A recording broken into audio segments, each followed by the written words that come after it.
It feels like something's been on your mind this entire time.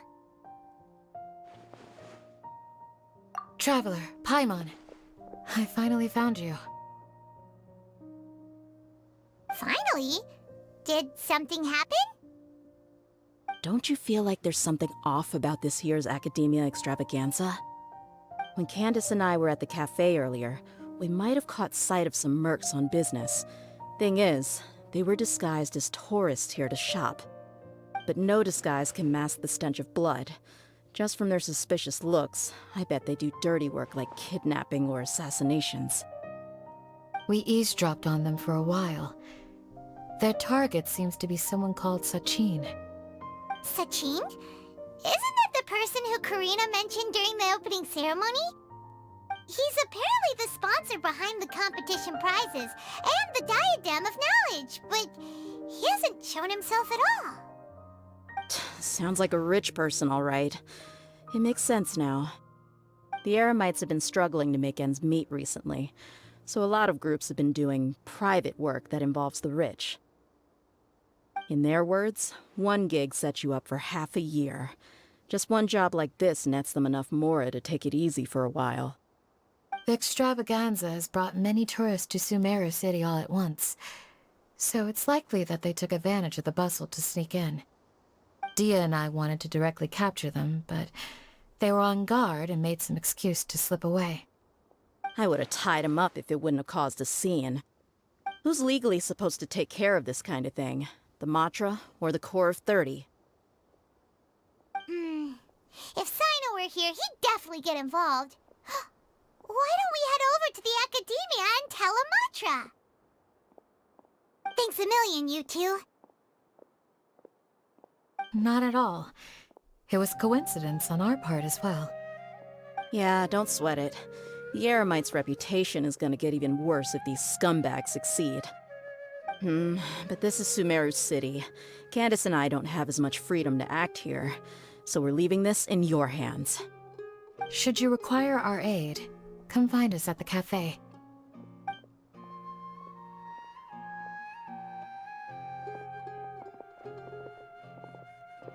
Paimon's noticed that something's bugging you. Is it the extravaganza? 'Cause Paimon's starting to think that there's more than meets the eye here, too. But thinking like this isn't doing anything. Let's just go find a matra.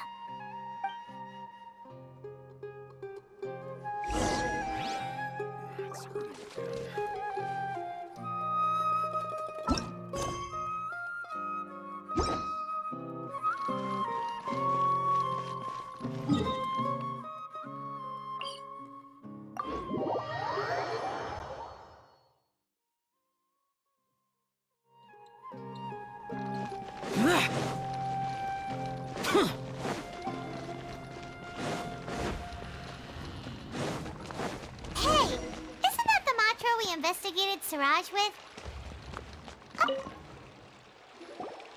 Hello, both. It's been a while. Do you have any issues to report? Someone's planning to kidnap Sachin. Goodness. Though I suppose it's not all that surprising. The growing popularity of the extravaganza has given him quite the reputation boost as its sponsor. He's seen as one of these super rich types. Well, since he's got a target on his back now, shouldn't you send some people to protect him? To tell you the truth, we've thought about doing just that. However, Sachin apparently prefers to spend most of his time out doing field work, and hardly ever comes back to Sumeru City. No one has been able to contact him. Our only lead is something he once said. Each time the Inter-Darshan Championship is held, I will be watching from close by to choose a suitable person to inherit my estate. Assuming he remains committed to that promise, then he must be right here in the city somewhere. I suspect that the Eremites in question must have heard about that as well, and decided to come here and try their luck. So they shouldn't know where Sachin is either, right? I would assume not. Anyway, Mahamatra Saino is still on vacation, so I'll handle this. Don't you worry. A couple of kidnappers aren't gonna get very far in Sumeru City these days. I have my ways of forcing them out into the open. All of that said, if you're interested in Sachin's story, why don't you try tracking him down as well? The sooner we ascertain his whereabouts, the quicker we can act to ensure his safety. I mean, you could task all the matra and the whole core of 30 with someone's protection, but if the client doesn't show themselves, there's nothing we can do to help them. Fair point. Guess we should start searching for him too, but where should we start? None, I'm afraid. He's never committed any crimes or broken academic protocol, so we don't have a very detailed file on him. I've heard that Alhaitham has now stepped down from his post as acting Grand Sage and is back to being the scribe again.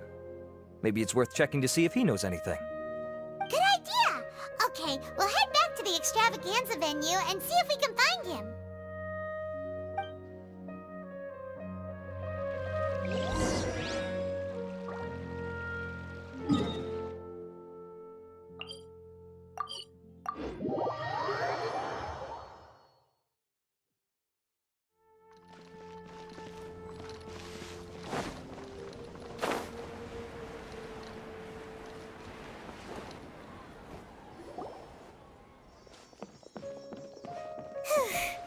Hey, Nilu! Have you seen Alhaitham anywhere? Alhaitham? Why, what is it? We're trying to track down someone and we need him to pull up some records for us. Oh, I see. Sorry, I don't know where he went. He's always the first to leave after the competition ends, and he never tells anyone where he'll be going.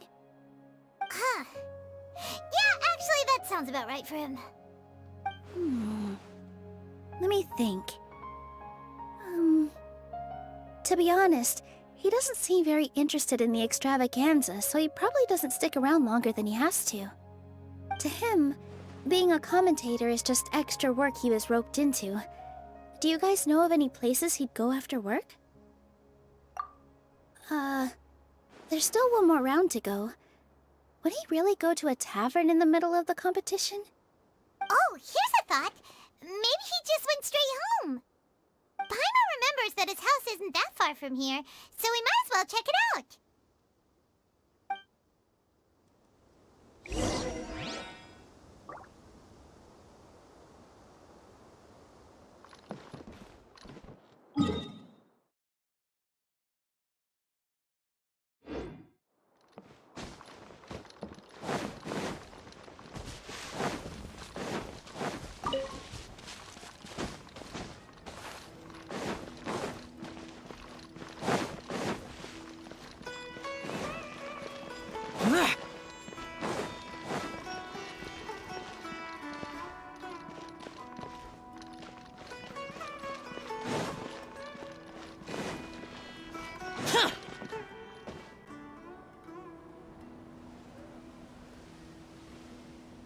Let's try knocking.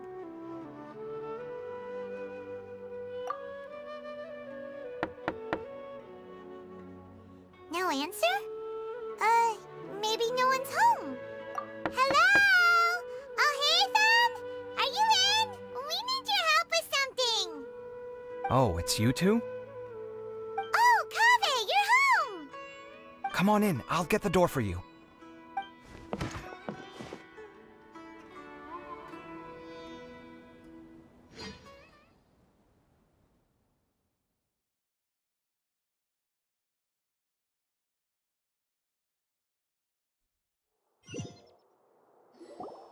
We didn't hear a peep when we first knocked. We thought no one was home.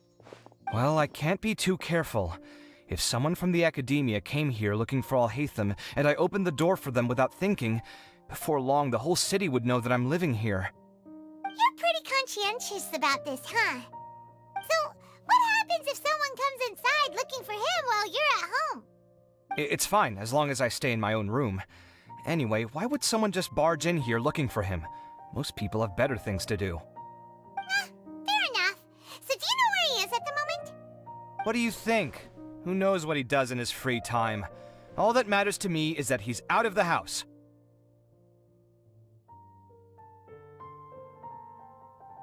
I wouldn't call it that. He's just incapable of saying anything pleasant at all. I told him how the second round went. I won the lot draw, remember? Because of good karma, of course. My luck's on the rise. But him, being him... you wouldn't believe what he said after I was done talking! You're always quick to remind me that you're my upperclassman, and yet you do not problem solve in the manner becoming of an upperclassman. This begs the question of why we attach prestige to seniority at all. What does he mean, manner becoming of an upperclassman? What, am I supposed to earn the title of upperclassman now? And he didn't stop there. He said, I'd encourage you to reflect on why you've ended up having to rely on luck every round. Frankly, it's incomprehensible to me how you've managed to make it to this age without acknowledging the proverbial elephant in the room of your life. Yeah, that does sound like something Alhaitham would say. I've had it with him. Every time I talk to him, it's the same way. He finds a way to infuriate me every single time. Anyway, the disdain is very much mutual between us, so I'll be moving out as soon as possible. I'm actually packing my things right now. He'll have to get used to doing his own cleaning and tidying from now on. See those perfectly hung paintings on the walls? They're coming with me too. If his life wasn't utterly devoid of artistic sensibility already, it certainly will be after today. Wait, you're moving out already?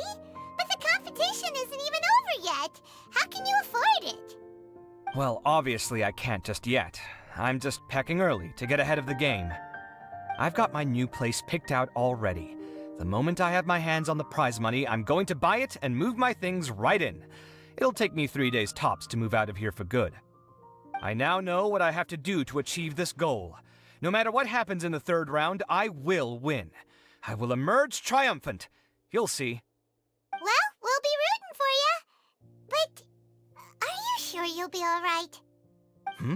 In what way? Layla said that she thinks you'll get caught up in internal conflict.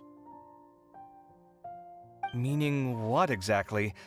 Oh, don't tell me you think I have serious personality flaws too. Oh, we didn't say that. But think about it. You say you want to win, but you also turned Farozan down when she offered to give you her points. Plus, you took it upon yourself to help those desert foxes. Wait, what's so unusual about all that? I gave you my reasons. I would have felt guilty otherwise. Where's the conflict in that?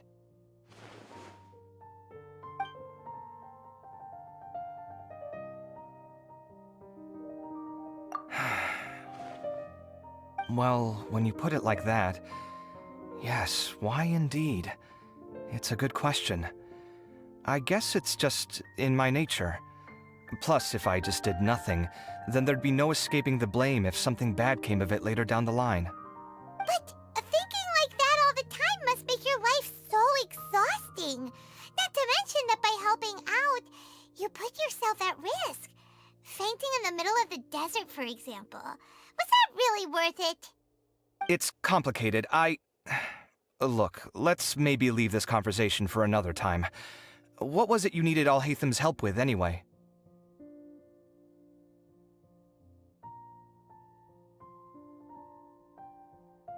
Sachin? Huh. He did actually mention a Sachin recently. I remember he brought a few documents home that day.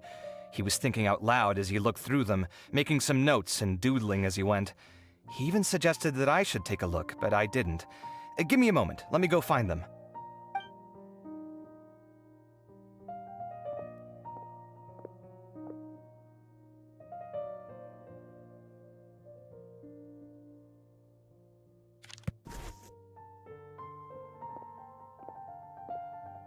Ah, this is the one.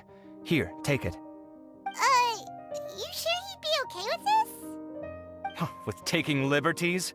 He's certainly okay with helping himself to my beer whenever he pleases. And anyway, he did ask me if I wanted to read his notes. I didn't see the point at the time, so he just left them on the side. He doesn't leave documents lying around unless he's okay with other people reading them. It's fine, I promise. Cool, if you say so. Okay, let's see what he's got on Sachin.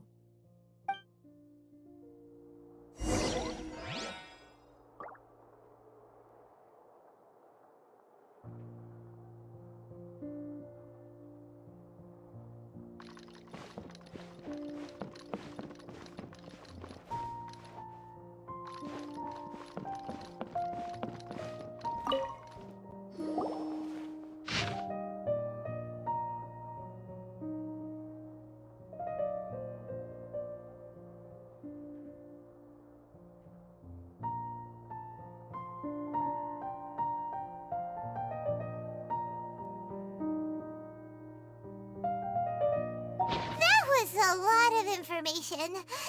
Paimon's getting a headache. So, to sum up, Sachin put the Akademiya in charge of managing his estate and went off to do research, right? He even said that if he really liked one of the contestants, he wouldn't just give them a reward, but his entire estate as well. Oh, that must be worth heaps and heaps of mora. What? Are you serious? All of Sachin's wealth, that's more than I could spend in a lifetime, surely. Heck, if I got chosen, I'd be able to pay off all my debts, then buy a new place, and still have cash to burn. I could build another Palace of Alcazar's array, except this time, I'd make it 10 times bigger. Oh, then there's that new project in Port Ormos, of course. The bridge renovation. To do it properly would take upwards of... Hey, snap out of it! You're getting way ahead of yourself there, mister! You're right. First I need to focus on winning and moving out of this place. Huh? Wait a moment. There's a loose slip of paper tucked in between these pages. Did Alhaitham write this? It looks like he was jotting ideas down as he was thinking things over. Let's see. 2 phrases have been circled. Sachin, dead or alive, unknown. And diadem of knowledge. Some of this stuff is just plain incomprehensible. Is this written in some other language? Let me see. Huh. I recognize this script. Give me a second. Lofty ideals may provide no defense at all against nihilism, but perhaps little decisions can. That's a rough translation anyway. I can't guarantee it's 100% accurate. There's another smaller line of text underneath. Why would he bring that up? Wow, it's so cool that you can actually read this script! We worked together on a project once when we were students. The title was Decoding the Runes and Architectural Philosophy of the Ruins of King Deshret's Civilization. I had to familiarize myself a little with this script at the time. Oh, interesting. So, any idea what Alhaitham meant by all this? Who knows? The way his mind works is one of the great mysteries of the world. Fair enough. Well, guess we've learned all we can here. Yeah, he better catch those crooks. But until then, let's just head out for a stroll.